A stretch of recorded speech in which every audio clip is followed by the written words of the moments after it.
Bu sene biraz herhalde bu duyumlar üzerine veyahut da tavsiyeler üzerine doğrultusunda zencefil ve zencefilli olan ürünlere rağbet var. Yani zencefil daha fazla gidiyor, daha fazla talep ediliyor, e, kullanımı daha fazlalaşıyor onun. Kış devresindeyiz. Enfeksiyonların en güzel gribal enfeksiyonlara yakalanmamak veya yakalanmışsa çabuk tedavi için böyle bir yedili çay grubu var. Genelde biz bunu kış çayı olarak tabir ediyoruz. Havlucan, tarçın, zencefil, karanfil, kuşburnu, hatmi, ayva yaprağı.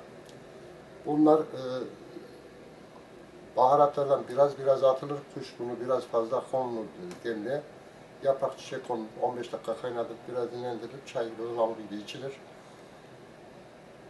Bunu yani kış devresinde geçtiğimiz dönemlerde veyahut da her kışın en çok satılan, en çok rağbet olan bitki grubu bu.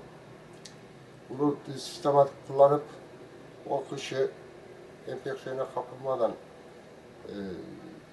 gribal enfeksiyona kapılmadan, grip olmuşsa çabuk tedavisi olan sistematik kullanan insanlar var. Bir de tavsiye üzerine kullanıp alıp kullananlar var. Ayrıca boğazla ilgili problemler varsa onlara papatya, meyan kökü, uğur gibi malzemeler kullanılır.